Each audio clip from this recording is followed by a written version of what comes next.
So elephants only digest about 60% of what they can eat. So you often find birds like this will come scurrying around, breaking up the dung, trying to get some other stuff out of it.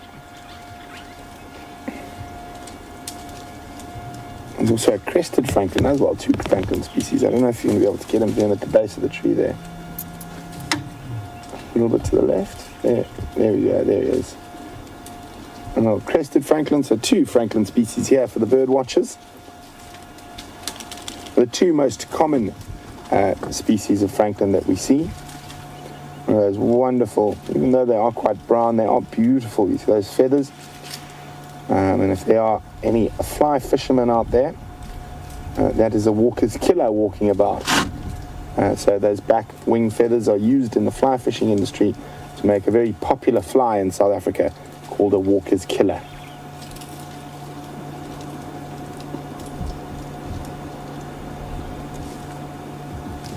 So the reason I'm not moving, there is still an elephant just over there, and I don't want to spook them. As I said, they didn't seem the most relaxed. So I'm going to wait till that Ellie moves on before I sneak forward.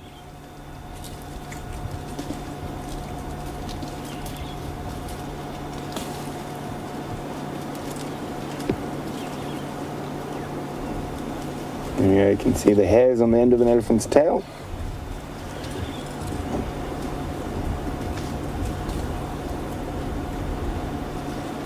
Quite often in a lot of the tourist destinations in Africa, you will be offered to buy elephant hair bracelets.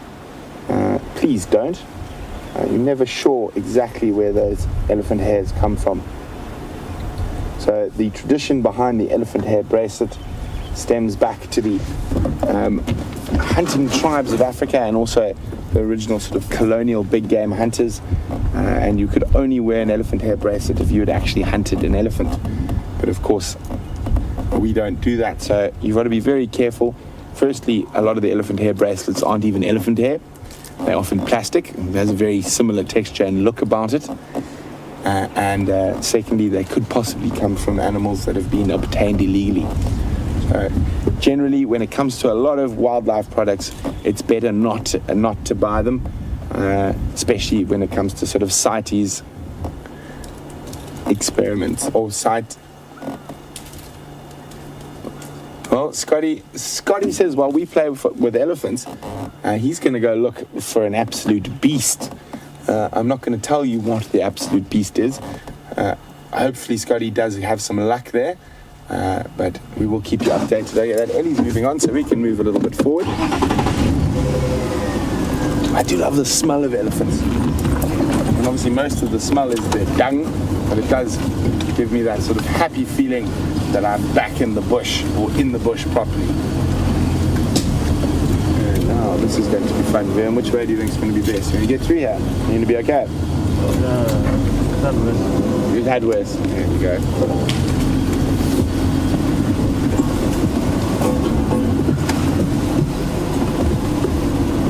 So while we get closer to the largest land mammal in Africa, Maisie is wondering, are we afraid of any of these? We're good? Of any of these animals? Afraid's the wrong word.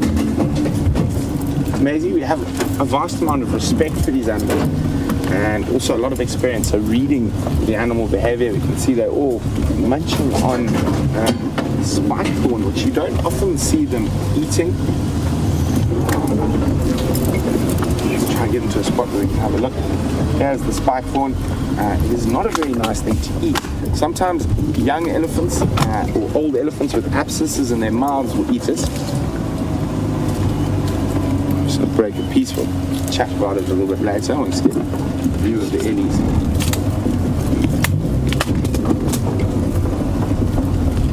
So, there we go. Okay. Right in the thicky chat, you can see the little ones just under mom there. And I said this is called a red spikethorn. It's one of the smaller spikethorn species that they're feeding on. And not the nicest thing. Sometimes you'll find youngsters, especially when they're teething, will eat it. There is and it does have a sort of a numbing effect on if you chew the leaves. So sometimes animals with abscesses or sore teeth, or the young ones when they're teething. Oh, look at him coming out here. He's so tiny, right under mom's belly. So maybe, I'm going to guess, maybe a month and a half at the oldest. Lost his little sort of fuzzy hair, so not weeks, but probably a month or two. So there's a couple of species that have that sort of effect on any humans or animals that eat it, causing a slight numbing and drying of the mouth.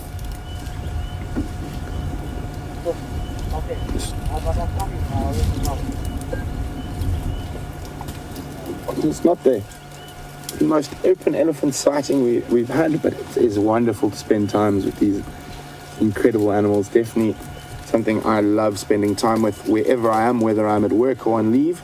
I tend to try to surround myself with elephants.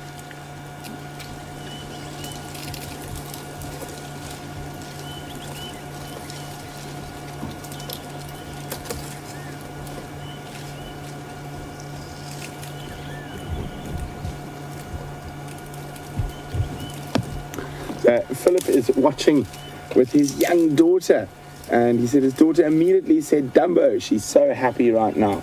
Well, that's awesome, Philip. So great you're sharing the Safari Live experience with your daughter. Hopefully she becomes an avid lover of nature, as I'm sure you are. So while those ellies move on, I'm going to try to find a place. I don't know if I'm going to be able to follow them through there. So here's the spike thorn. It's not actually a thorn tree, believe it or not. So thorns are thorns.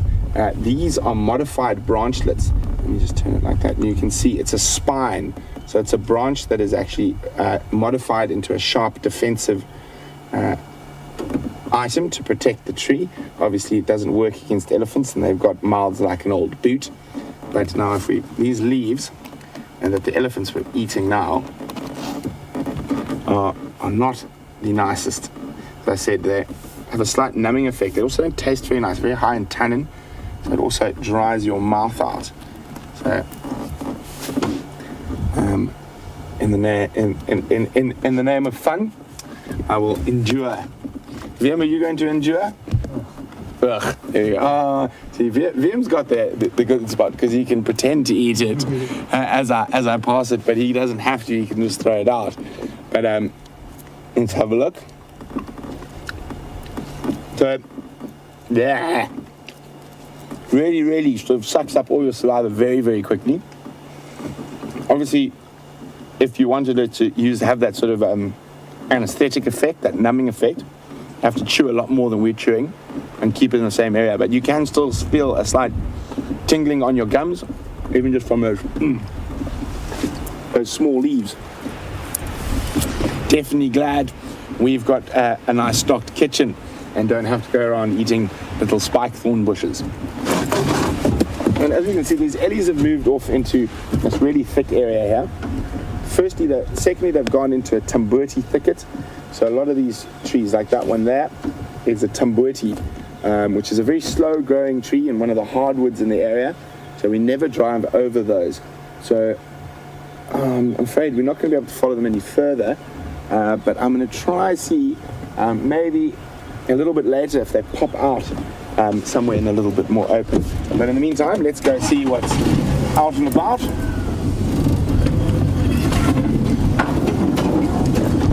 While we extricate ourselves from the thicket, let's go see what Scotty's up to.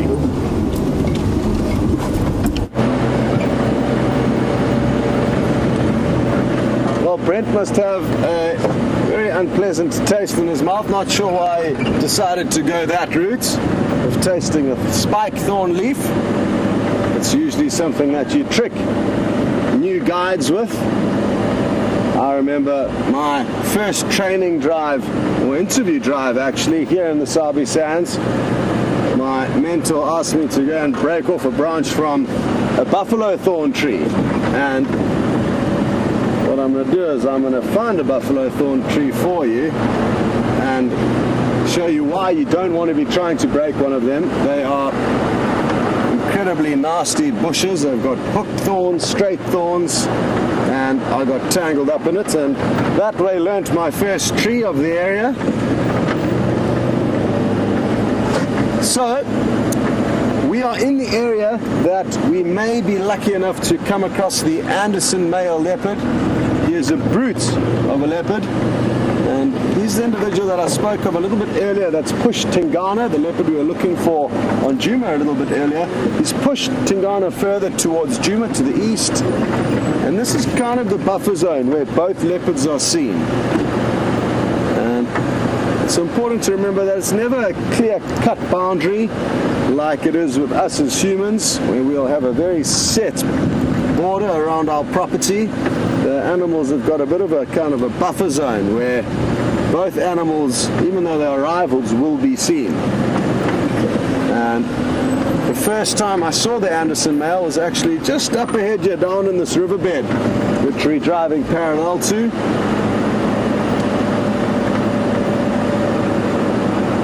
And why don't we go down in there and have a look, and I'll show you exactly where we saw him. Let's hope the signal holds, but if not, I'll just shoot back out of the riverbed. It was so exciting driving through here for the first time. This was the first time I saw the Anderson male.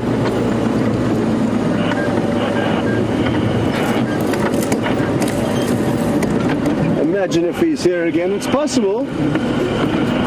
It certainly is possible. They like kind of regular hangouts to a degree.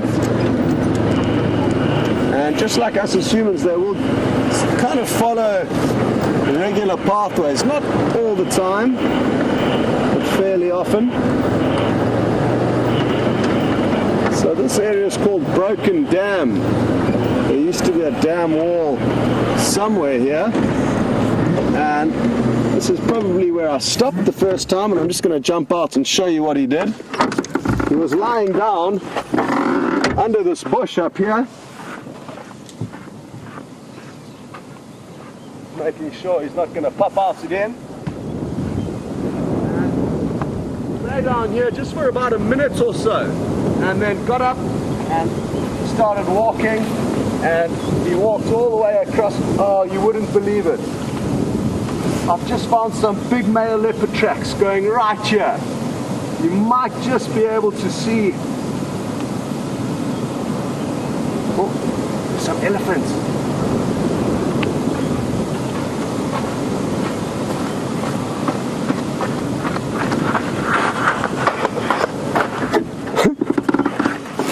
Thankfully not too perturbed by me. The only catch is I was having to scream in order for you to be able to hear me, which was a bit of a catch with us getting out the vehicle. Anyway, what are the chances? Big male leopard tracks crossing right there. Incredible. Sadly, they're not very fresh and look like they are before the last rains that we got. Or maybe just after. Anyway, not incredibly fresh, but this is, again, it's just what I was talking about. He could have been taking this as one of his usual kind of routes or pathways, and he may not necessarily have stopped here. That's where he came down, or went up actually. He went up there last time, and he may well have just come down now on that similar pathway all the way to where I saw his tracks crossing over there somewhere. Cool. Well, oh, here the elephant's coming to us. What a pleasure. We're not going to have to move a muscle. Big cow, pretty female, and a youngster in the background there. I wonder if it's just the two of them. Oh, there's a tiny baby back there. Did you see it? I wasn't looking at the monitor. If you go into that next gap there, Tebs, and zoom in now, and just wait there. If you wait there, this tiny little, yeah, there it comes. Cute. A very small little baby. And I'm glad I turned around when I did to see those elephants, otherwise that could have got ugly. A very young calf like that with all those adults could have been very, very protective. Hello to Love 3 Dogs, and you would would like to know if it's still too early for the marula fruits, and no, it's not. I saw an elephant bull feeding on some on the quarantine clearings just before we headed out this afternoon, and they're just not in full swing at the moment. So I remember last year it was right at the end of January that they were in full swing. Obviously this year might be slightly different, but not too sure when they are going to be fully fruiting, and hopefully that is going to attract a lot more herds of elephants into the Sabi Sands. It certainly did last year, and you literally see elephants running from tree to tree. It's really cool. But I'm sure either myself or Brent will be able to show you marula fruits before the end of this afternoon's safari. Just trying to get ahead of these ellies so that they can come streaming past us. Where have they gone?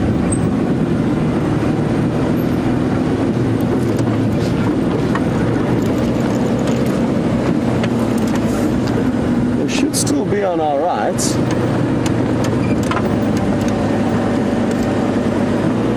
Have they done the disappearing act? On our left now, Tibbs. Okay. Good, Tibbs has found them. We should still get a few glimpses of them. I'm not sure if we're going to be able to see that youngster. It's quite thick.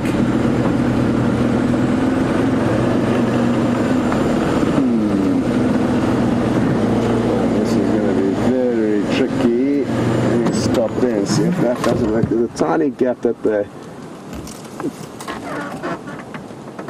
to be going into, but no luck. I think we had the best views of them.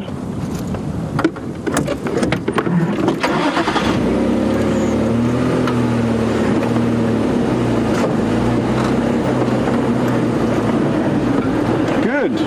Well, at least we got a glimpse of them before they headed off into that thick bush. Now we can try and look and see if we can't find any sign of this leopard. I just can't believe how uncanny it is that we managed to find some tracks.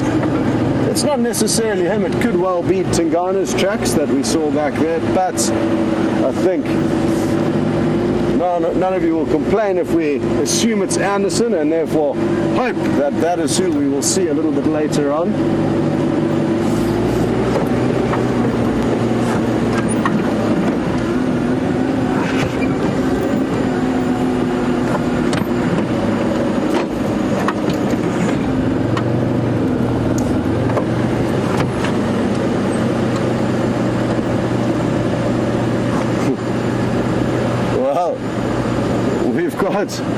Two kind of similar questions, one from None of Your Business and one from Angela. Now, None of Your Business must have heard of a tale of one of the Safari Life presenters jumping out the car to track a leopard and almost stepping on it.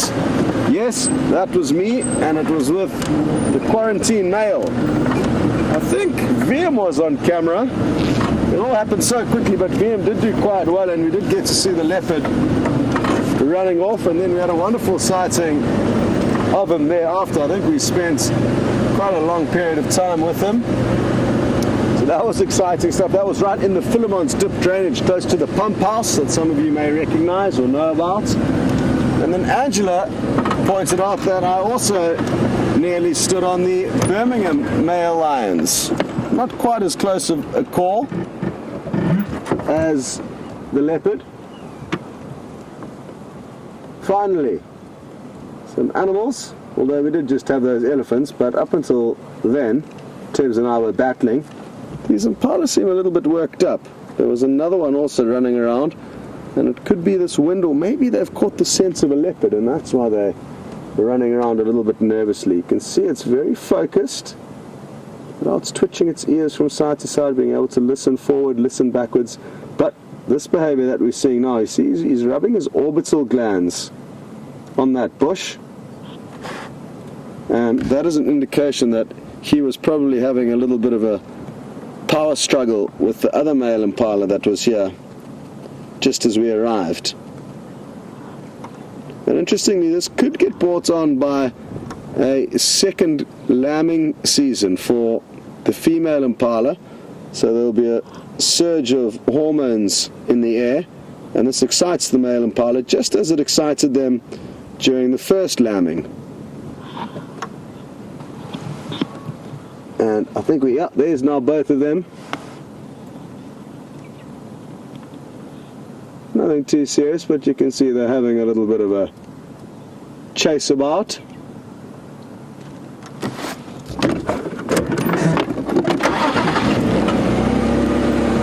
And some of you must be asking, why is there a second lambing for impala? It's basically for the females who didn't fall pregnant during the first and initial major rut, where most of them will.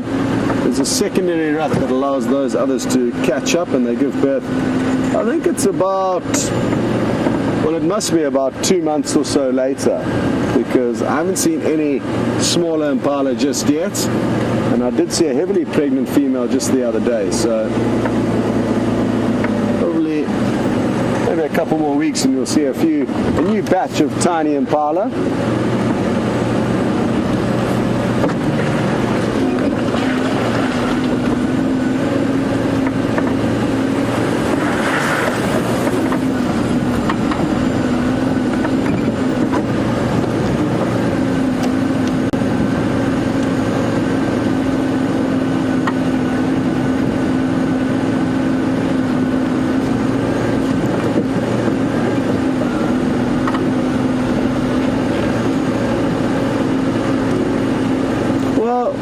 Thanks very much, Crystal in California, for posting a picture of my first ever sighting with the Anderson male, and it was in June, end of June last year. And remember that he did actually vocalize as he was walking up away from us. Great sighting. And thanks for the accurate reminder of what's what. My memory is absolutely frightening, and finer details that you guys provide us with so often is really appreciated.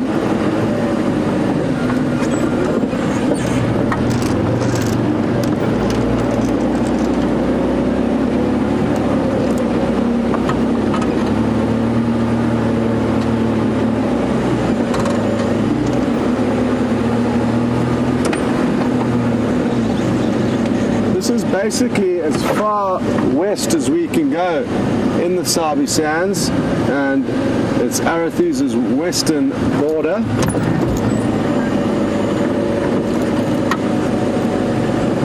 So,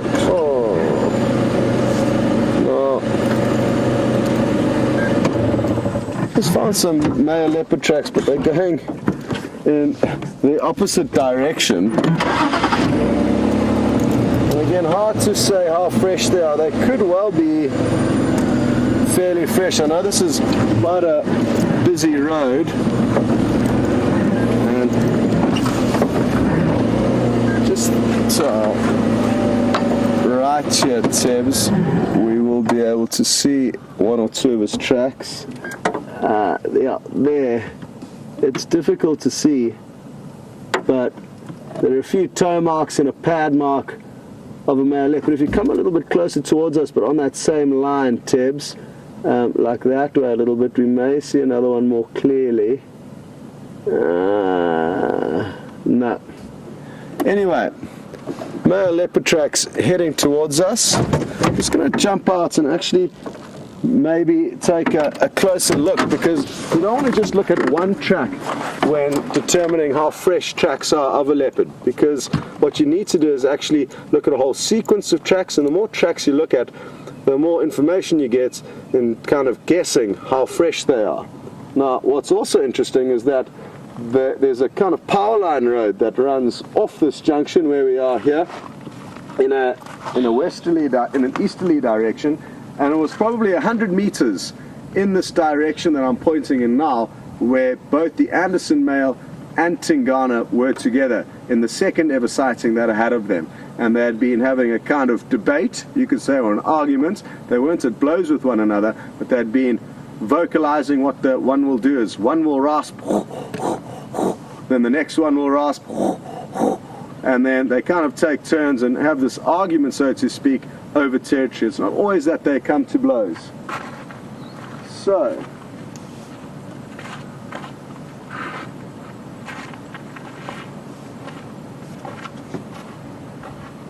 now by walking a little bit further down, I can tell whether vehicles have driven over the tracks.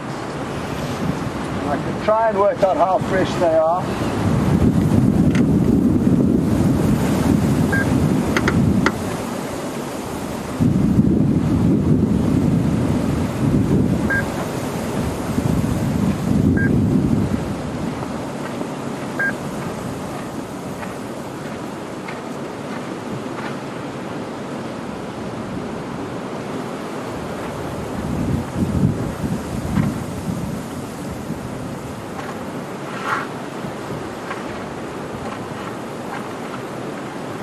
Sadly, I think some of the guides have actually driven over these tracks. I'm not convinced that they're very old, but because they've been driven over, it obviously makes it difficult to be certain. It's also been quite a windy day, so I wouldn't expect the tracks to be too crisp.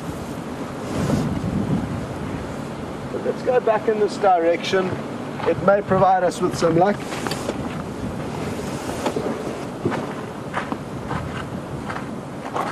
But I'm guessing those tracks are probably from sometime last night, early this morning.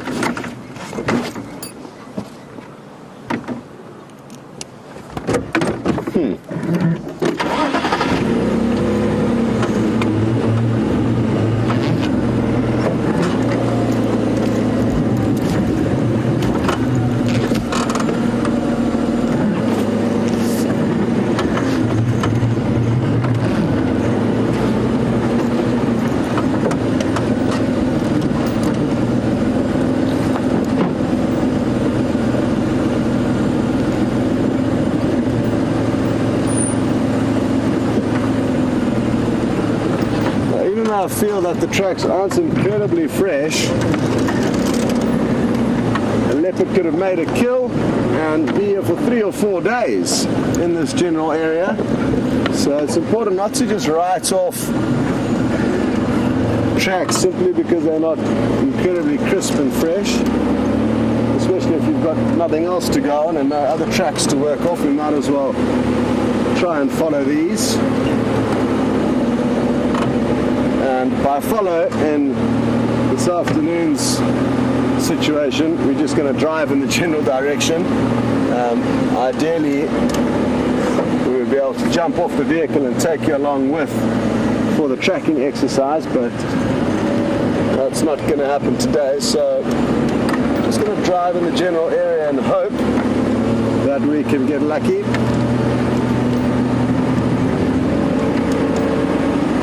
The waterhole is not far away from us here, so maybe we'll get lucky and find the leopard having a drink there.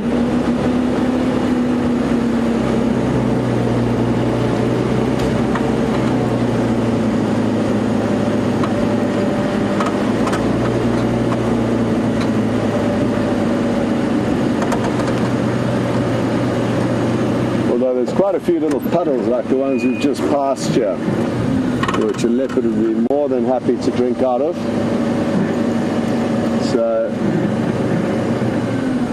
that makes our job a little bit more tricky. You must remember that we've actually been incredibly fortunate this summer with regards to being able to, oh look at this, oh don't go, it just flew into a bad spot, but there is a Burchell starling. There we go, that might be a little bit better temporarily. Iridescing in the afternoon sunlight, a Burchell starling, calling as it goes.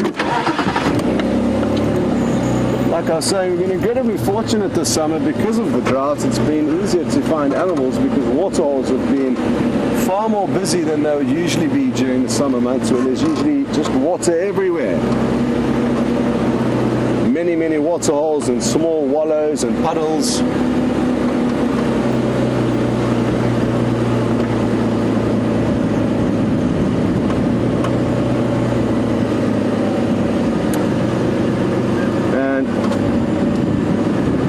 The same reason why we've been lucky and whatever little water points have been full of water during this very dry season would be the same reason, may see why there haven't been lots of flowers. I don't think flowers enjoy drought conditions too much, and that's probably why we're not seeing nearly as much color and growth as normal in the Sabi Sands. This is the time. It is the time of plenty, yet it doesn't appear that way because of the very dry conditions. So I'm sure this time last year, if we could find a shot somewhere of the quarantine clearings, it would be a lush green carpet with possibly lots of red flowers, the red star zennas. Even though they're exotic, they still bring life and color to the Sabi Sands. But yeah, I mean, it's exceptionally dry at the moment, basically far drier than I've ever seen the Sabi Sands in the 4.5 years that I've been here. So that's why we're not seeing too many flowers.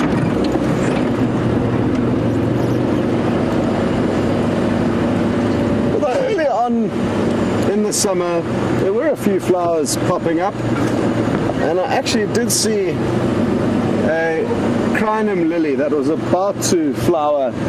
I saw it yesterday in the Milwati riverbed at Spaghetti Crossing, so it should pop open in the next few days, and that's a very pretty flower with white and red stripes, a candy striped crinum.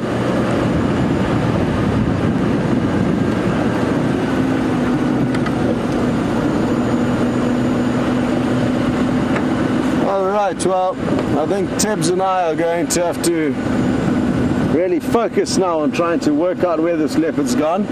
And while we do that, you're going to go across to Brent for an update.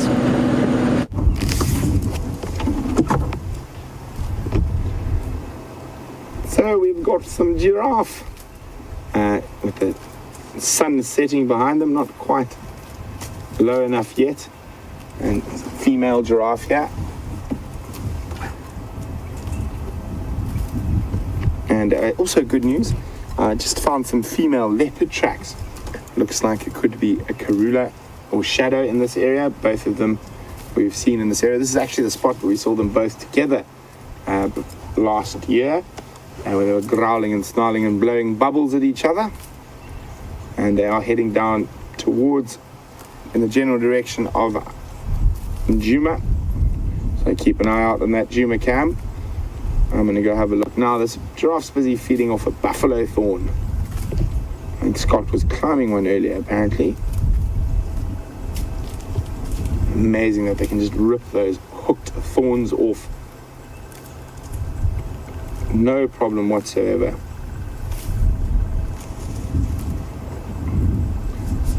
See that beautiful pattern?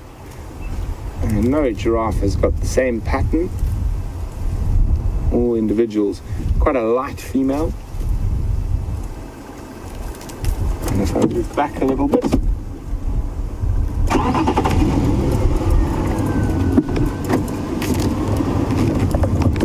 very dark male. And also feeding on a buffalo thorn. Buffalo thorn, one of our evergreens, is going to be a very important food for lots of animals this dry season. You can see that male with that very sort of pronounced protrusion, sort of built up scar tissue from fighting. It makes it far more obvious, as well as the fact he's got no hair on his horns, also from fighting. Yes, hello, mister. And that incredibly long tongue of theirs.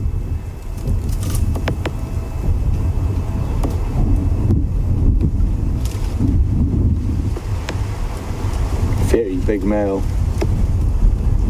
And hopefully if he walks close to the female, we'll be able to see the size difference between a male and a female.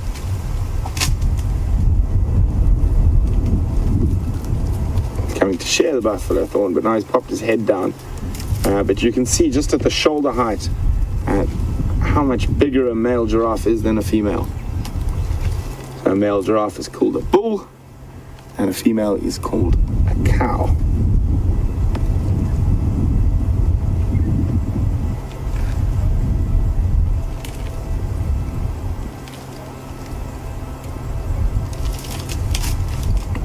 And just off to the right, and staring quite intently into the bush there, Ben, is a baby giraffe. And apparently you guys have been seeing them quite a few times while I've been on leave. There we go, there's the little one. So we're going to leave the little giraffe family and carry on to see if we can find where Karula came out of this bush off to the right of me here. Maybe that baby giraffe was staring at her. But Geraldine and Minnie Gerald.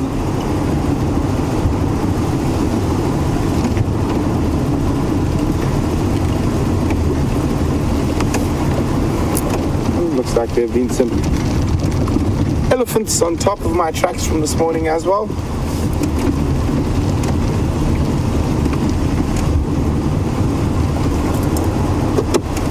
So let's go back across to Scotty while we try to follow up on these leopard tracks.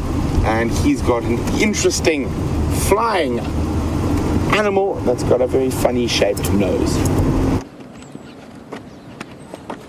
Well, we haven't found the Anderson male leopard, but we have found you a very interesting duck called a comb duck. And what's interesting is that this is a male. There you can see that incredible growth on his beak, and that is enlarged during the breeding season, which is now. And it becomes a very, very small kind of bump when it's non-breeding. So that's interesting to know. They're also migratory, so this is the first one that I've actually ever managed to show you. I don't think I managed to show you any last summer, but again, maybe that's just my terrible memory. The noise you can hear is from the Egyptian geese. Not very popular birds on golf estates in South Africa because of that racket that they make. But so happy that we've got a new bird for a lot of you to add to your bird lists. And there may be another duck that you also haven't seen before, and they're further to the right, Tebs, just on the water's edge. There's two of them, and they're called whistling ducks. They used to be called white-faced whistling ducks. I'm going to just check what they're called now. The names change so often. Now it's just a white-faced duck. And this is Kirsty's favorite duck. When she says she used to be a kid, I think you still are in the kid category. Only kidding, Kirst, but they are also one of my favorite ducks, and the reason why is they've got such a wonderful call. And I'm going to just find their call quickly on my bird app and play it for you guys while you look at them. And you can't, I suppose you can see they've got that white face. They're a little bit dirty at the moment. Here we go, getting there. And listen to this.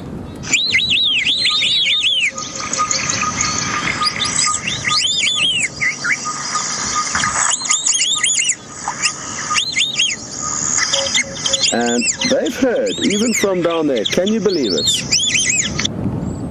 They stopped dead still as soon as I started playing it. Don't worry, little whistlers, that was me. I assume responsibility, at ease, there's nothing to worry about. You've got the whole waterhole to yourself. Awesome, so possibly 2 new ducks to add to your lists. And there's actually a whole bunch more of the whistling ducks at the top end of the dam, and I'm actually going to ask Tebs to go up to them. They're quite far, but interestingly, there's just at the top right there, Tebs, further to the right. There we go, spot on. And interestingly, as Tebs zooms in closer, you'll notice there's a small little island beyond them to the right, and there's a bird sitting on that island, and that looks like an African jacana on a nest. So it's all happening, and a whole bunch of whistling ducks there as well. And you'll probably find the reason why there's a lot more aquatic life at this waterhole now as opposed to before is because ducks like shallow dams or waterholes because they can access the algae on the bottom. If ponds are too deep or dams are too deep, it's of not much good to ducks. So that's why this very low waterhole, and it's the lowest I've ever seen it, is such a hive of activity. I guess that also coupled with the fact that there's not many other ponds around, so double-edged sword. Wonderful. I wonder where this comb duck's lady is. It would have been nice to be able to show you a male and a female, but we'll just show you one more glimpse of him. Looks like he's trying to make himself as pretty as possible.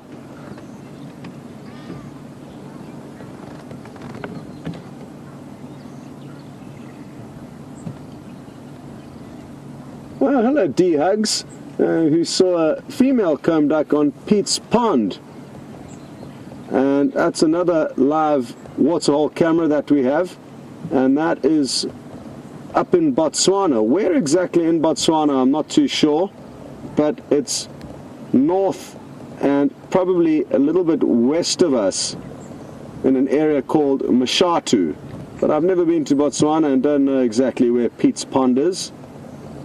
But thanks very much for those updates on the duck that you saw there. And sorry that I can't let you know exactly where it is. But north of us, in a neighboring country.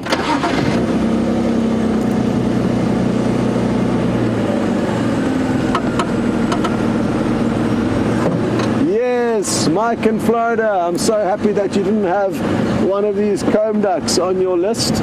And just to let you know, I did go past the grey-hooded kingfisher's nest earlier, hoping to find them for you, but there was nobody home. So I was thinking of you a little bit earlier on drive, but it's worked out. We've got another bird, albeit not the one we set out for. The grey-hooded kingfisher, for those of you who don't know, is a very pretty kingfisher, migratory, and we don't get to see them very often, and it's one that I've been promising Mike that we're going to do our best to find it for him, but unsuccessfully thus far.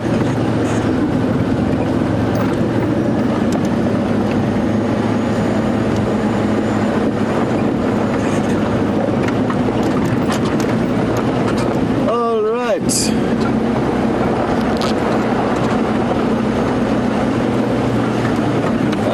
This is what I forgot to do earlier. This is a buffalo thorn, and I'm just going to jump out quickly.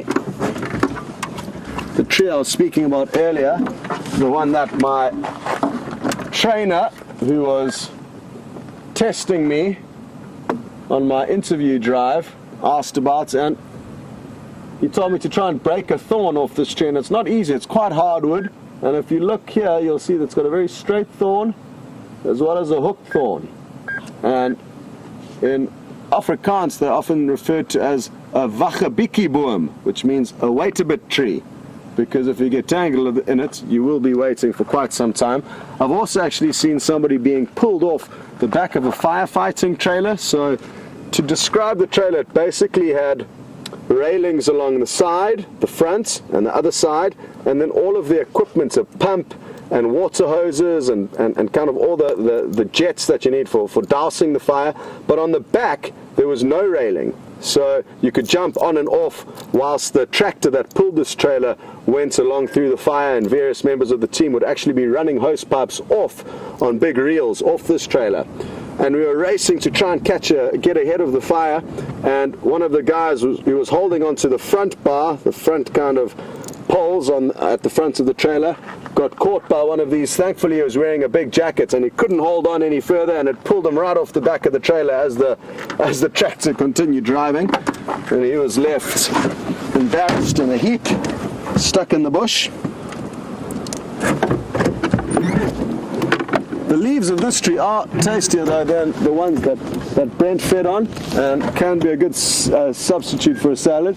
I'm not a ninny, it's just this is the biggest leaf that I could break, and it tastes, I guess, like any regular leaf you would imagine tasting would taste, but certainly not distasteful, and you could definitely throw a couple of handfuls of those into a salad and no one would probably know the difference and actually probably enjoy the taste.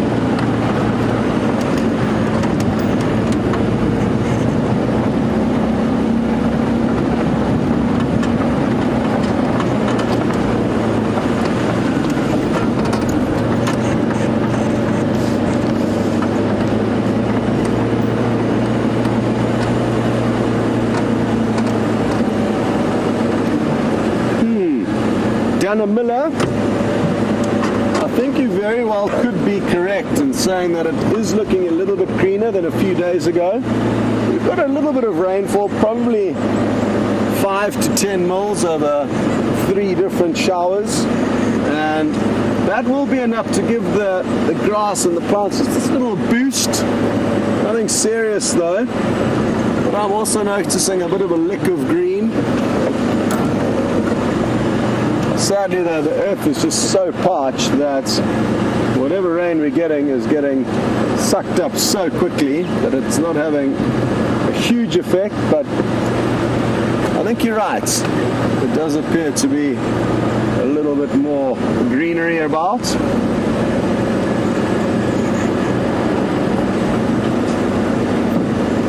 Oh, some waterbuck crossing the road in front of us. Let's see if we can't get a little gap here.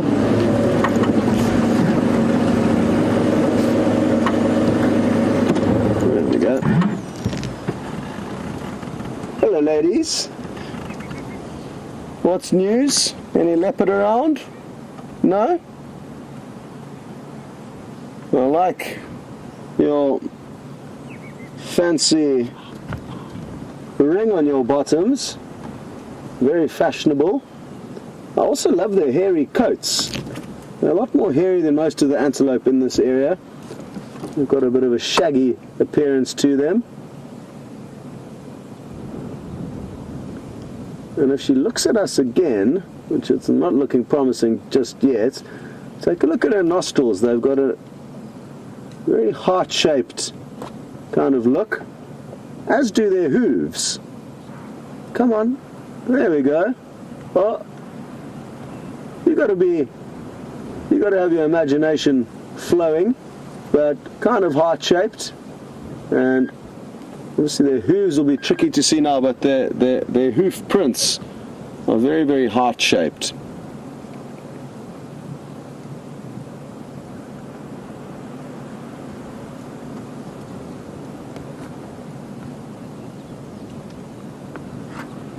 Well, there's one taking a snooze, or two taking a snooze.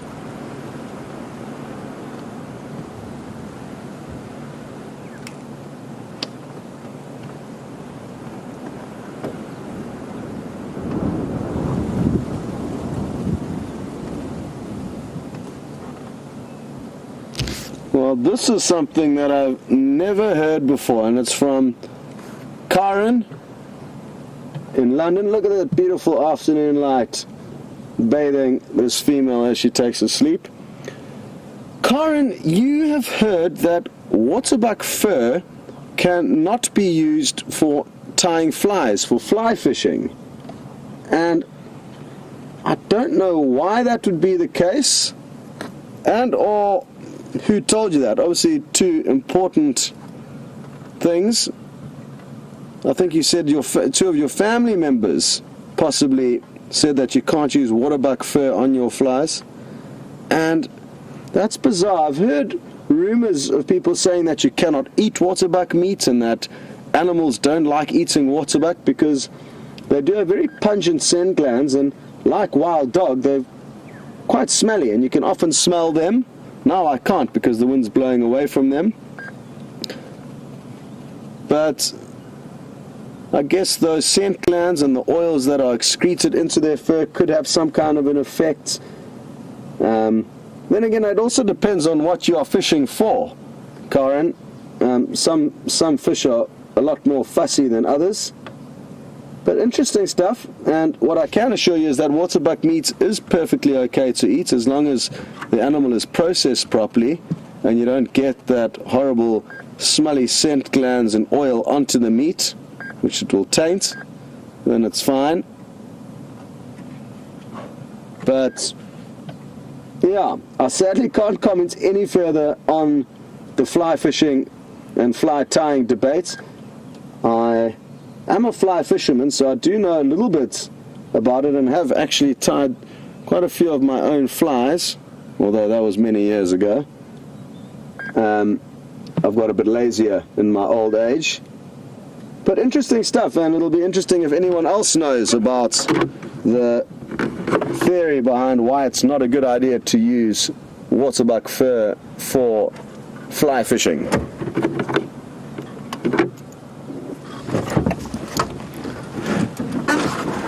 And Lucy in Indiana, you're right. It's an incredibly small tail on that animal because it is big. It's a big animal, the waterbuck.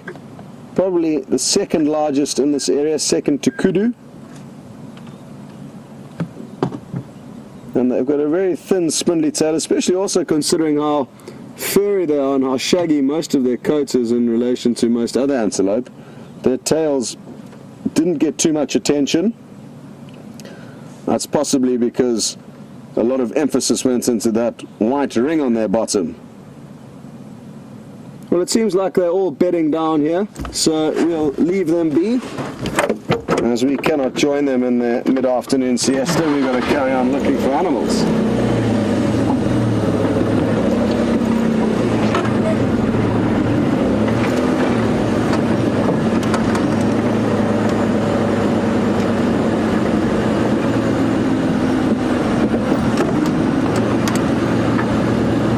Emily, you have got wide knowledge of the herbivores of South Africa to already know about black wildebeest and sable at just 7 years old, and I hope all is well in Durbs. I'm from there as well.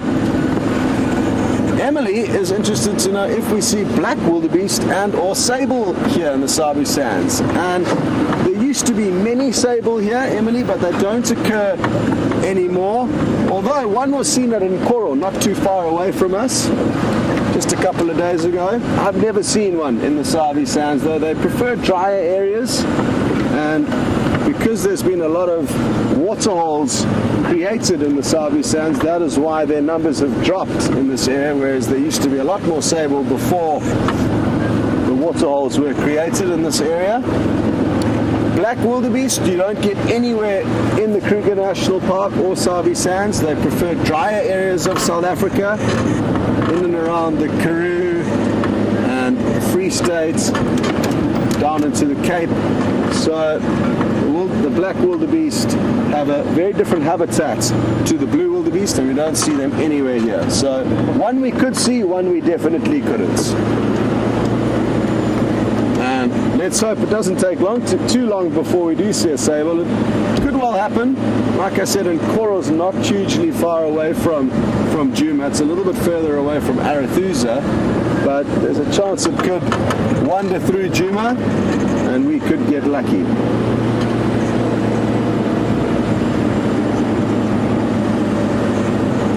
It's hard to believe that sable were actually shot for rations in the Sabi Sands many years ago, ahead of impala, which are now the most numerous antelope. Not that animals are shot for rations anymore, so let me just clear that up. That's a thing of the past, but many years ago the staff there used to snack down on sable. Now nobody would dare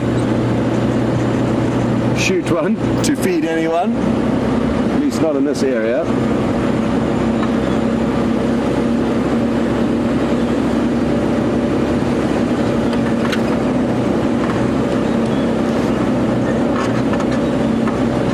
And one of the properties in the Sabi Sands is actually named after the sable, and that's Mala Mala, which means sable in the local language. Okay, well, let's send you across to Brent for an update, and we will catch up a little bit later. So we're still on those leopard tracks. Sorry, I just spotted something down there. What is that? Zebra, and just behind the zebra, that's the entrance to our camp. The gate's open there. So, just a quick update on these leopard tracks. These female leopard tracks have crossed the main access road, and we're going to go check now down towards the Gallagher waterhole, which we know is a favourite spot of Queen Karula. Queen Karula, the dominant female leopard on Djuma. Wouldn't it be nice to see the dominant female and the dominant male in one day?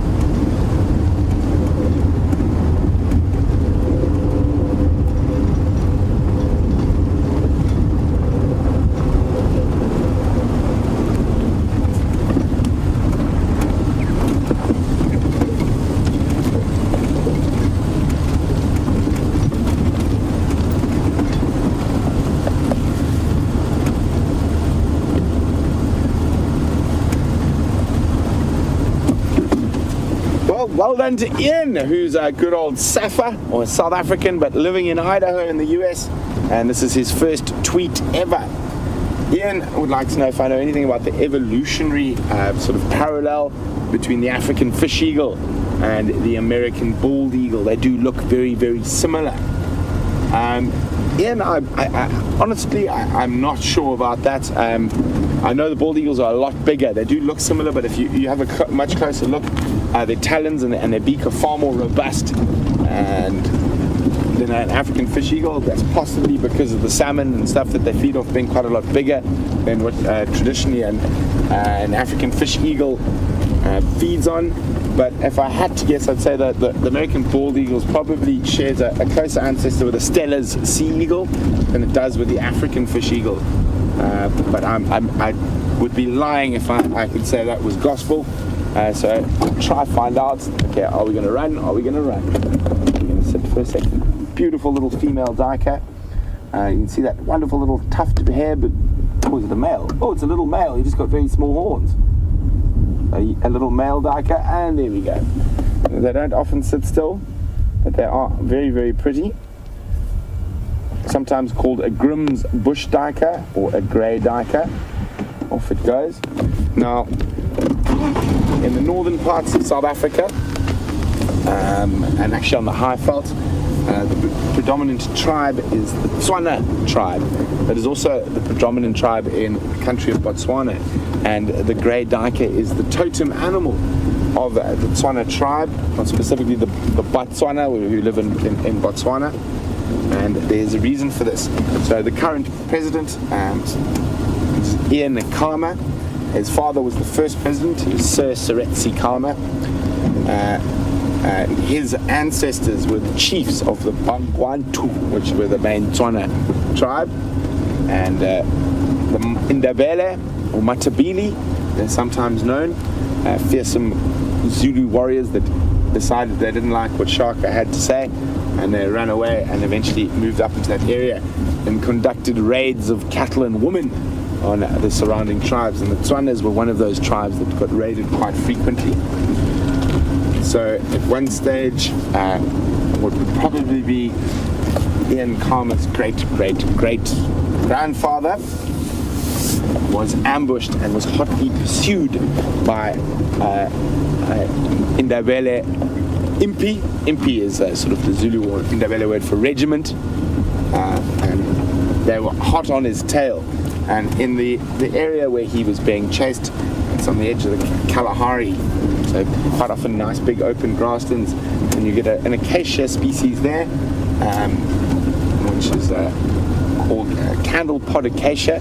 So the pods sig straight up, but it's a very thick bush, and often there are little tunnels, and quite a lot of animals sleep in there. Lion, leopard, wild dog have all found in there.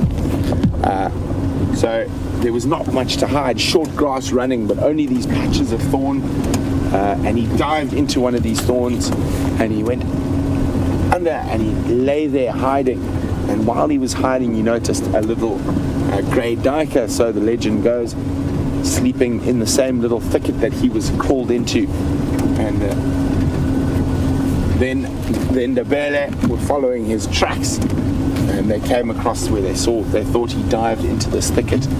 And they were like, we have found him, we shall now stab him, and that would remove the chief of that whole Bangwantu nation.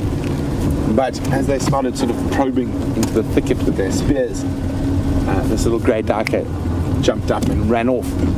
And it's Munti or Punti, depending on which language. And they said,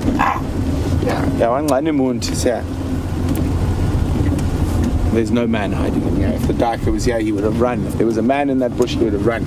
So they left, and that's sort of the story of how Chief Khama managed to survive a very close call with a marauding Indabele impi. Now, madam, are you Karula? Are you going to be lying next to the water nicely for us? No. We definitely might have to check again here a little bit later. We often find her just as the sun is setting. She pops in for a drink at this waterhole in front of Gallagher. Let's actually have a quick look, see if there are any tracks around it. Quite difficult because of all the buffalo and elephant that utilize here. Make the ground very hard. You can see how they've compacted it. It almost becomes like cement. Sometimes you get lucky and you're able to spot a trap. In the soft, muddy sections. Then a warthog having a little roll right here. You can see there. Oh, I'm a bit close, sorry. Let's go back again.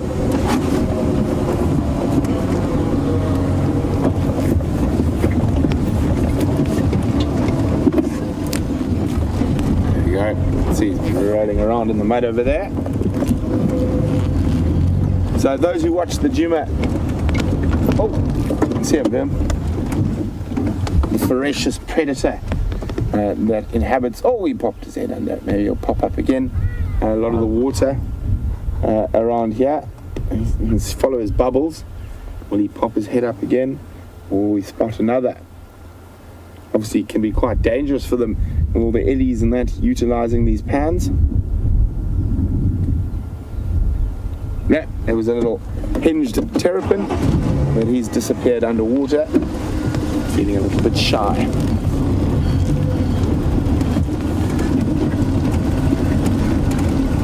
His head's up and on, just to the right of the rock.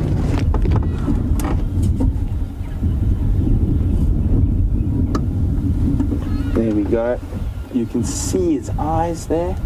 Look at that. Little nose sticking up. A little hinged terrapin. You can see that eye. Incredible little predators. Feed off various aquatic insects as well as non-aquatic insects that might land in the water. Whoop, there he goes. Also, when you have buffalo or hippo in the water and they've got ticks on them, they will actually feed off the ticks, and in certain circumstances they will even, if any of those animals have open wounds or scars, will actually bite chunks of flesh out of the bigger animals. So, as you can see, there's a myriad of trees and bushes and grasses and flowers around us. And Zoe is wondering, sorry Zoe, back with you now. Zoe is wondering, do we have rooibos here or red bush here? I'm sure quite a few out there enjoy the tea. We do not, Zoe. Rooibos is endemic to the Western Cape mountain regions, specifically around the Ceres Valley, and it is a wonderful little plant that tea, and it's got some very good healing properties and was used in traditional medicine in that part of the world for various different ailments. But we don't get rooibos here. It only grows in the Western Cape. Look, Verm, it's your favorite animal. And you got another male giraffe. And he's disappearing into the thickets.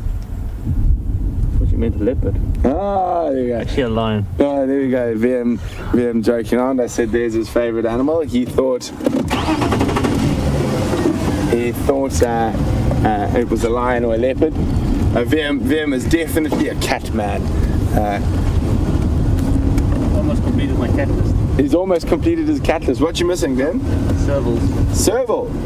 Are you talking about Safari Live cat list or everywhere cat list? Yeah, cat list. Yeah, cat list. So we actually, James and I had quite a interesting discussion about the different potential carnivore species you can get here before I went on leave, and we actually had a little competition to see who could get the most. I'm actually still competing, but with myself, to see how many possible of the order Carnivora. So the order Carnivora is all the animals that sort of fall under that whole great big family, from dogs, cats, mongoose, And I think that I worked out there were 23 possible animals in the order Carnivora that could possibly occur at Djuma. And out of those 23, I immediately knocked off, I think it was 2 to 21, because I've never heard of spotted-necked otter being recorded in the Sabi Sands. However, Cape Clawless otter I have seen in the Sabi Sands. Let's see if I can remember all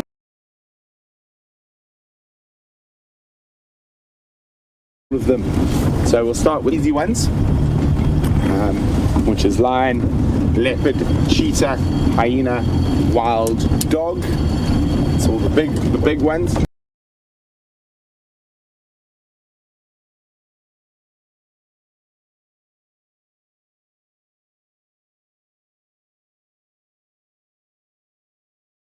So that's 5, and we'll go to the slide. And brown hyena is number 6. They have been recorded in the Sabi Sands, and actually one was seen on the live drive here many years ago by Peter Pretorius and Wrexham. So there we go. And then let's go to the slightly smaller kitty cats. We've got serval, caracal, and African wild cat. So that brings us up to 9. Just add the honey badger there to call it an even 10 before I start getting onto the more confusing species. So then we move on to the Viverridae, or the family, or the mongoose family.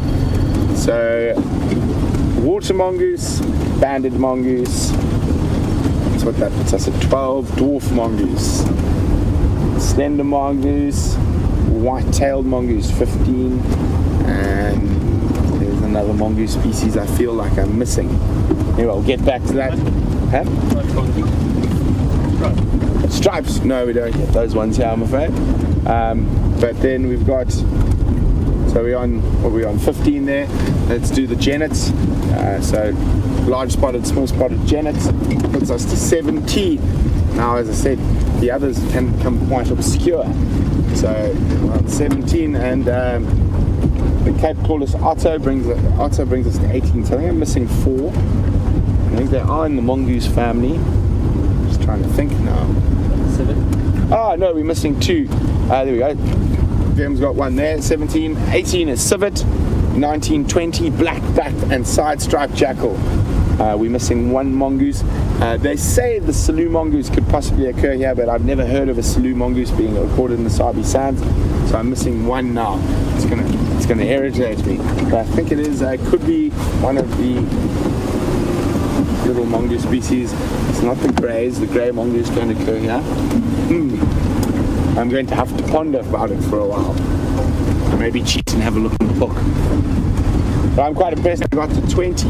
So as I was saying, on the live drives, I'm going to keep the challenge going with myself to see how many of these possibly 21 different African animals that belong to the order Carnivora we can find for you on the cameras.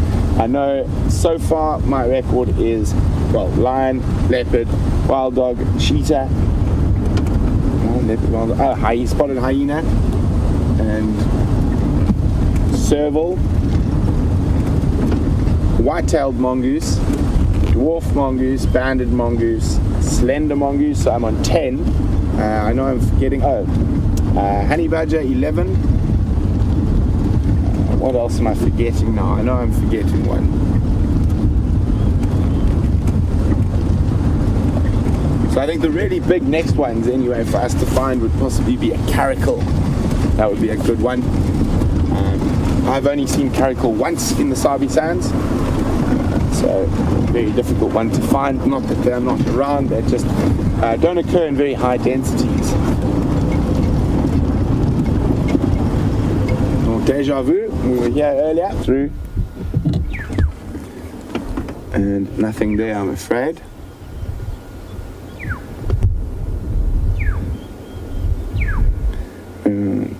Quite often find her in that area. I mean,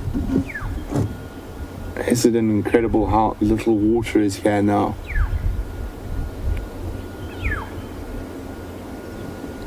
We can see the remnants of the catfish. I think even the ones that were able to encase themselves under the mud are going to be dried out this year. There you go, see all the catfish bones. Back from Arafusa, there's nothing going on there really. There's one or two sightings of something on elephant plains. Okay. Copy of the Jackie radio. Let's carry on, see if we can catch up with that Ellie herd. What I was hoping is they had moved a little bit more into the open as they moved through these thickets, and then maybe a possible last gander at Karula around the Djuma waterhole. I mean the Gallagher waterhole a little bit later. But guys, keep a sharp eye on the Djuma waterhole. You could pop up there just as easily.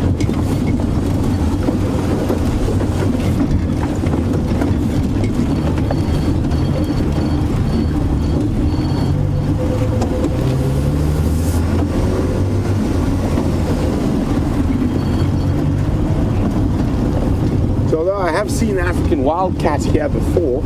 It wasn't on the live drive, so that doesn't count. It was on our way home to the Manuletti one night. Oh, I remember what the last missing one was. It is an aardwolf, part of the hyena family. Even though it eats mostly termites, it is still a member of the order Carnivora.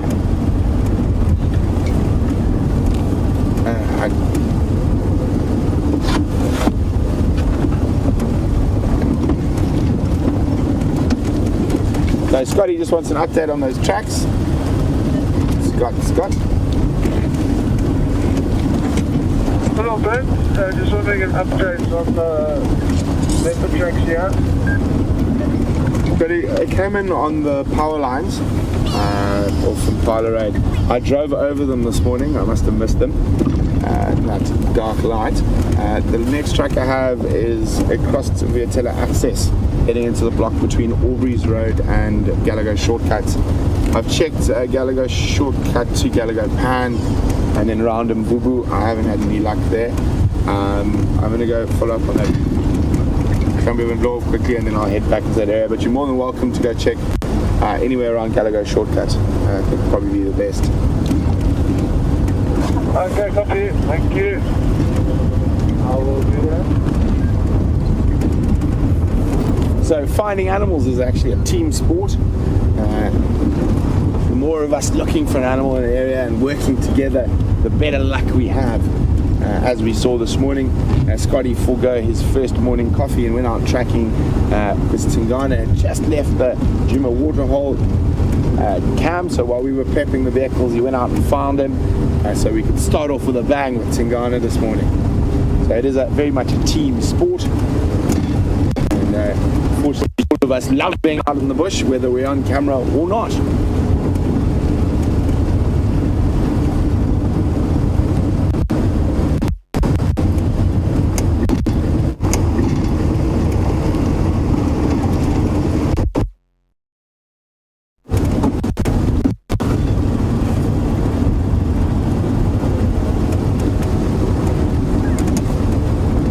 So Raisa is asking about this carnivore list that we've been chatting about.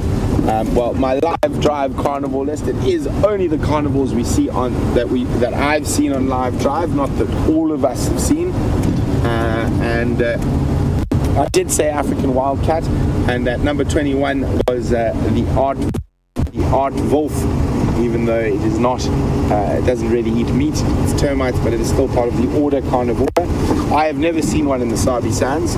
I've seen plenty of them up north in Botswana and in the Kalahari in South Africa, but never here. Actually don't know if I've ever met anyone who's seen one here. I know in the Kruger. It'll be interesting to find out. Maybe I'll ask the other rangers if there's ever been a record of an aardwolf in the Sabi Sands. It's very to the hyena family.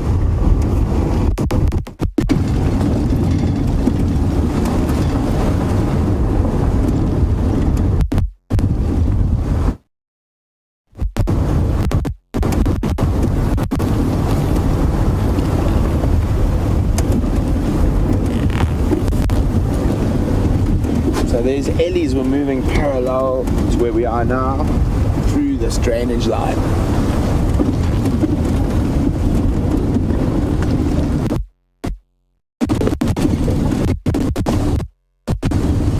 welcome to Travis.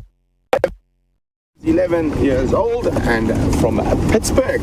Travis, I wonder if you're a Penguins fan, but enough of that ice hockey and on to bugs.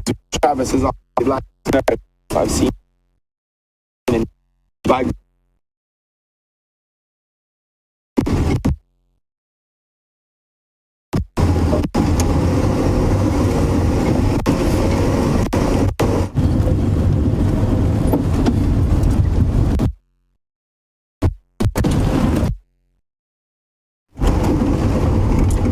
Sorry about that, as we went to the dip, we had a bit of signal breakup. But so, Travis, I haven't seen any big bugs recently. I saw a few while I was on holiday in Zimbabwe, some really big owl moths, eyes that look like they're looking back at you. But not since I've been back in the last 2 days. I haven't seen any big bugs.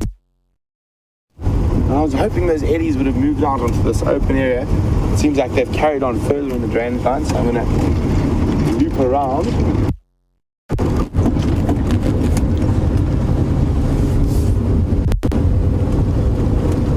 There are no signs of their tracks crossing the road, so I'm quite confident they're still in this area. Very chilly wind has come up. Viv and I are actually discussing, it almost feels like winter. I mean, with the trees starting to change colours and this chilly weather. I mean, I'm wearing long pants on a sunset safari. Vim's reaching for his jacket already.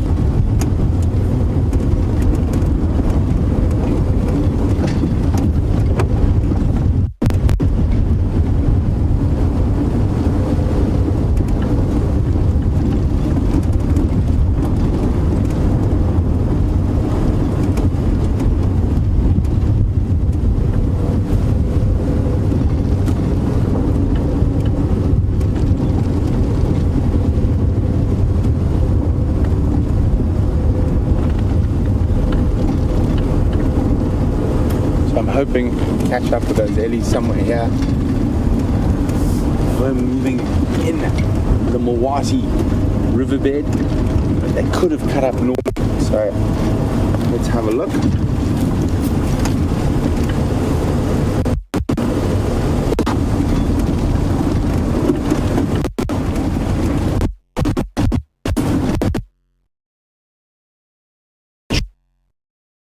Crossing the road here.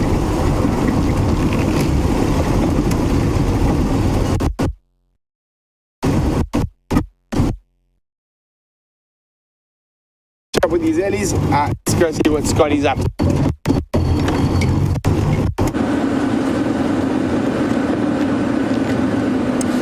So we are back on Djuma and heading into that general area where Brent last had tracks of a female leopard, in all likelihood Karula.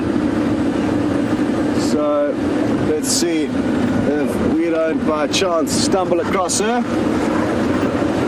I now understand why Emily, age 7, who sent through a question about the black wildebeest and sable earlier, is already such a safari expert, and that's because every Sunday she goes through mammal books thinking of different questions to ask us. And Emily, when you grow up, I would love to go on a safari with you, because you are going to be incredibly knowledgeable if you carry on doing what you're doing from now until you're old enough to drive around one of these vehicles through the bush. So keep up all the hard work and the learning, and keep sending us questions, and you are going to be an absolute expert of the African bush, probably before you've even grown up at this rate.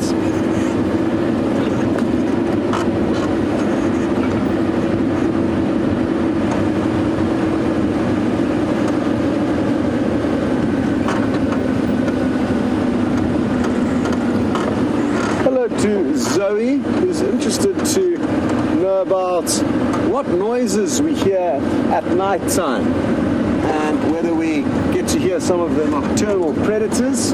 Most certainly the evening chorus and night chorus can be really interesting, but it's always up and down. Sometimes you can hear lions. This morning at 3:30 in the morning I was woken up by Tingana rasping very close to our house, shortly before he was seen on the Djuma waterhole camera. So that's an example of one animal we hear. Hyenas we hear quite often. So hyenas are probably the most commonly heard in this area. Occasionally lions. Lions you can hear calling over very, very long distances, up to about 5 miles when the weather's good, i.e. still evening, and also when the bush isn't too thick, so mainly in winter, because when the bush is very thick in summer, which is not now, but usually in summer it's very, very thick and green, and that thick bush will absorb the sounds of the night. A lot of birds will also call, the owls, the nightjars, and even during the full moon, when it's very bright, you'll hear all kind of daytime birds calling. They get a bit confused. What other noises do we sometimes hear during the night? Not cheetah and wild dog, they're asleep, and cheetah are basically silent. They don't make very loud noises. They can communicate with one another, but it's not a very loud noise that they make. Elephants, sometimes you'll hear them trumpeting if they're disturbed, but strictly nocturnal noises. I'm not too sure what else I may be missing. No doubt one or two things. Sometimes you'll even hear baboons or monkeys alarm calling if they get disturbed by a leopard or a lion, as will impala and other antelope. And quite difficult for me to hear anything because Nikki is a very loud snorer. I'm only joking, that was Kirsty feeding me with those bad plans. I'm going to bear the brunt of that later. Thanks, Kirsty.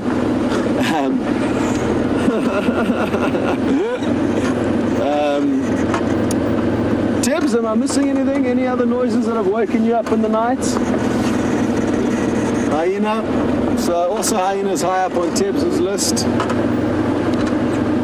So that's about that, Zoe, that I can think of, but like I said, there's a strong chance I've probably forgotten one or two of the noises that we do here. Hippos are a great noise to hear, but that's usually in the evening, not like really late into the night, because that's when they're out feeding. But they've got a remarkable vocalization that goes something a little bit like this.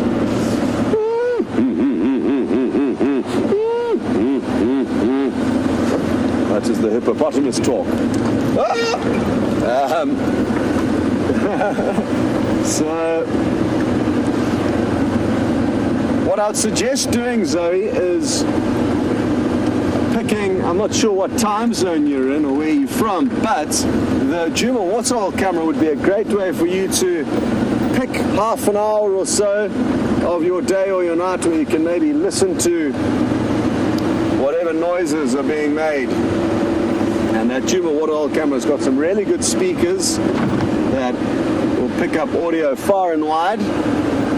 So I would suggest looking into that. It's a great way of being able to listen to the sounds of the wild.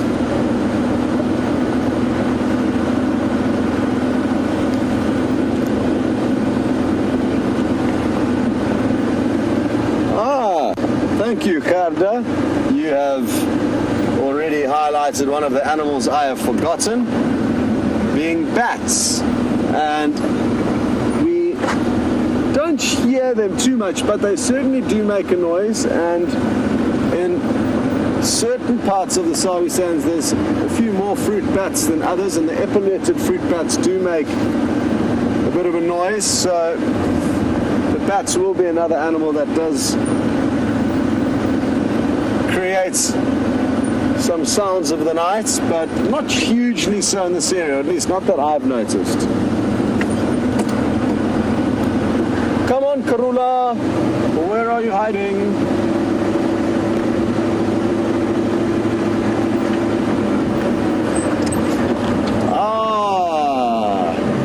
You see, this is the great thing about being on a safari as big as this with hundreds, possibly thousands of people on board, because Matty, age 9, has just reminded me of an animal that I haven't kind of paid much attention to recently, and that is the scorpions.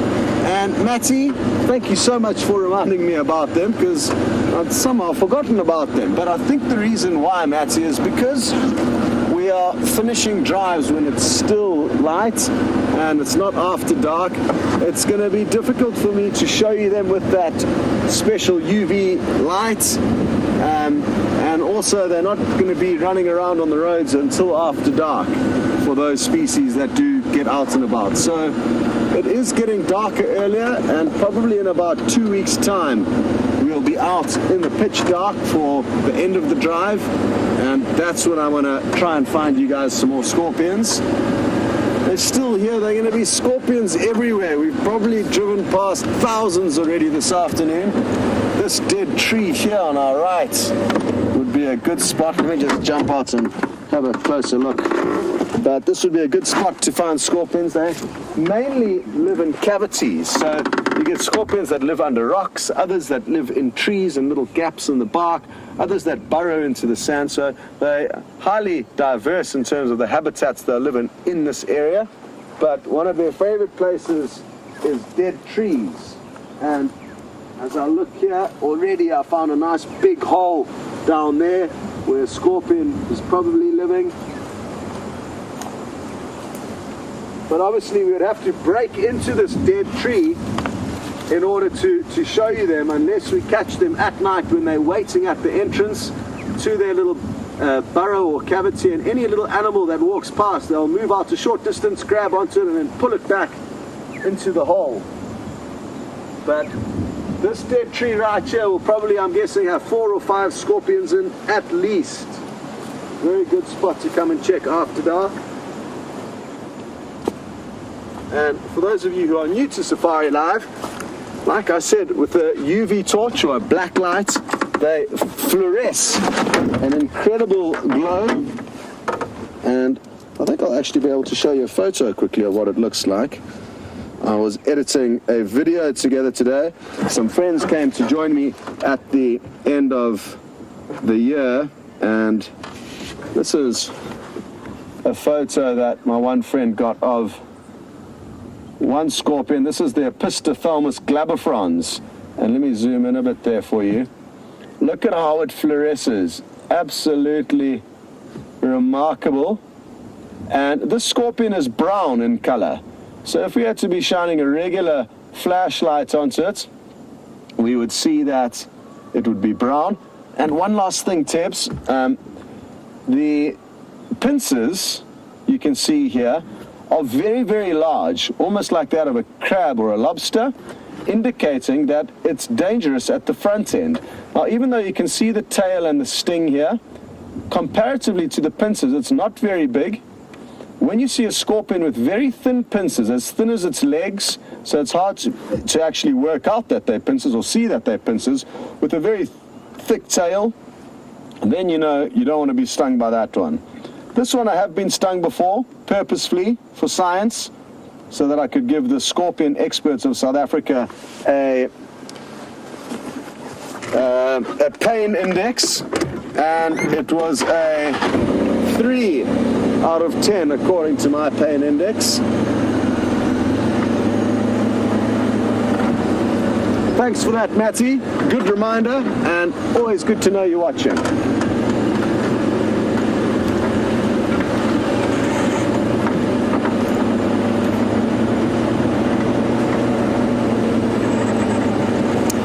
David in the UK, thank you. Bush baby is another nocturnal animal. It's a little primate, and in this area we get the lesser bush baby, a very small bush baby. They're not hugely vocal, and for all of your help, I'm going to find you Karula in the next 2 minutes. Come on.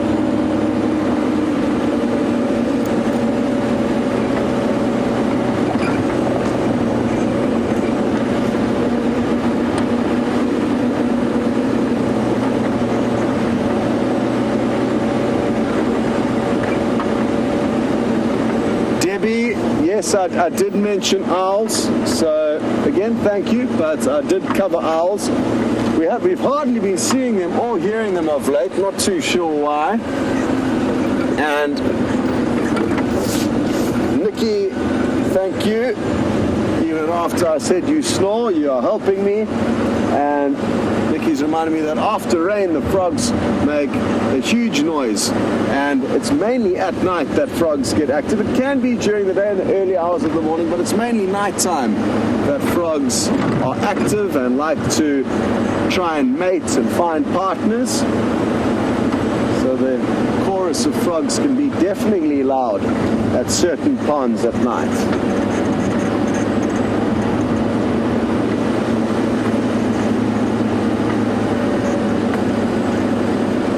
Something I was going to say, and I've got a feeling it was quite important, but it slipped my mind now. Anyway, hopefully while you guys are with Brent, I'll remember whatever it was I was going to say to you, and we'll see you later.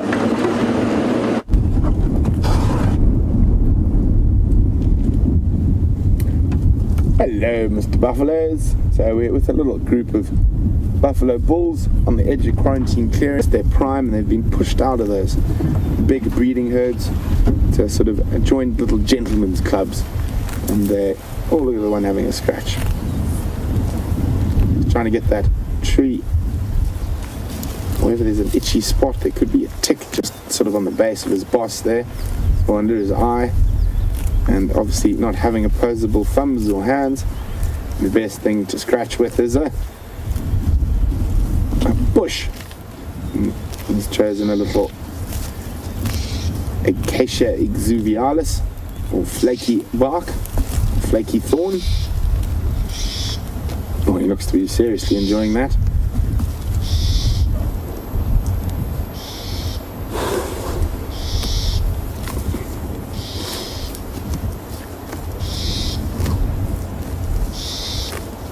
Not over yet. As I was saying, so these guys are past their prime, no longer breeding specimens, and form these little bachelor groups. And obviously if there's a few of you, it's a bit easier to fend off a lion than if there was just one of you by yourself.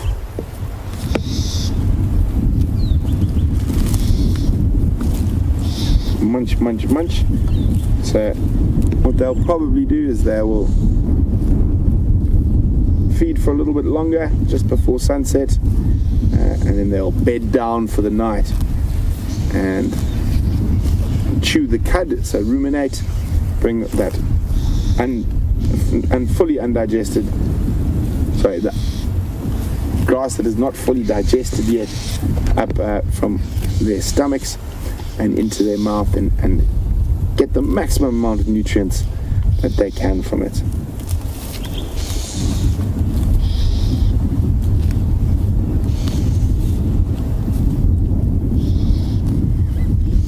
Formidable animals. Imagine the average, they weigh probably around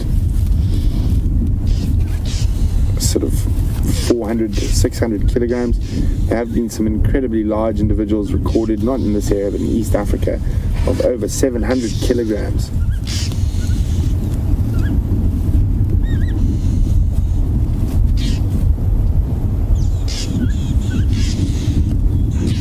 You know, they look like very docile cattle next to us now. They've definitely earned their spot in Africa's Big Five. One of the more dangerous animals to encounter on foot.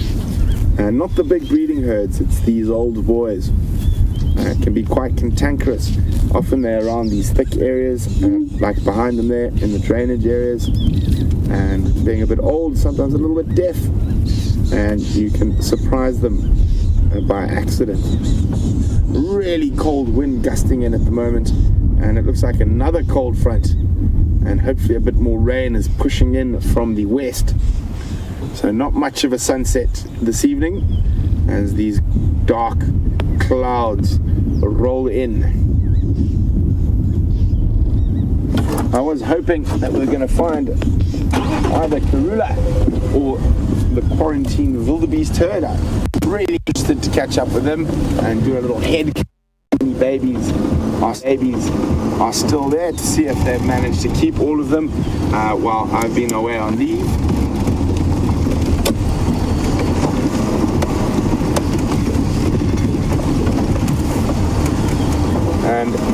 don't seem to see the wildebeest just yet.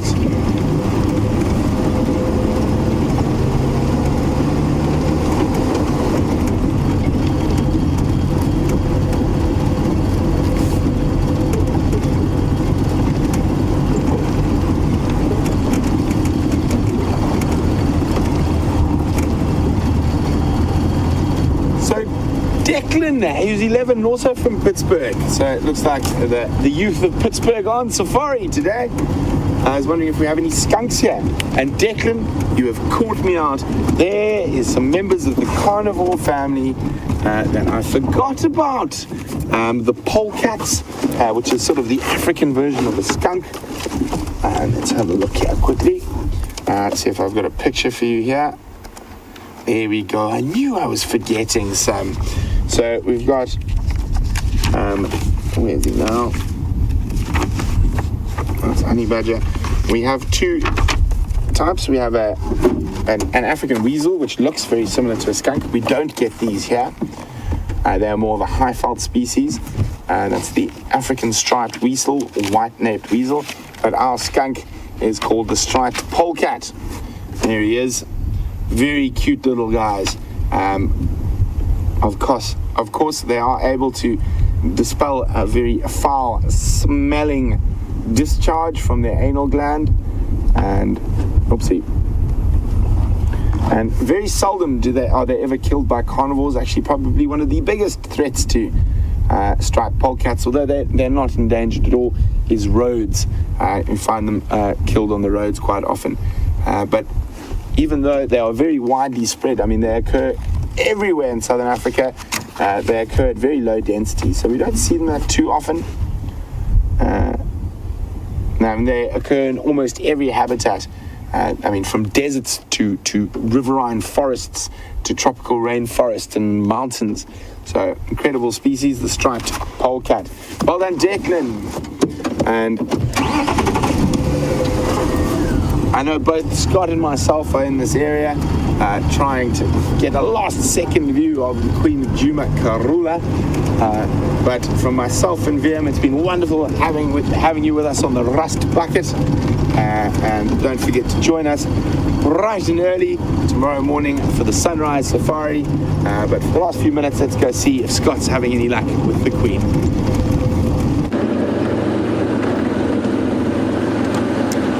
As Brent says, what a wonderful evening it has been, and quite nice to have a relaxing safari after the chaos of wild dogs yesterday afternoon. At least that was for me. Quite nice just to drive around and enjoy being out in this beautiful wilderness area. No luck with Karula. John sent through a great comment saying that there's more chance of finding a tiger. And you're right, John. Karula is not paying dividends for us at the moment. She's proving very, very difficult to track down. And she also doesn't have any cubs, so you maybe need to think of getting a replacement for her. Only kidding. I know that may have got a lot of your backs up, so it was only a joke. Thanks so much to everyone involved, Kirsty and Nikki in the final control, Tebs on camera, and of course to all of you guys for sending through your wonderful questions and comments. We will see you all on the Sunrise Safari.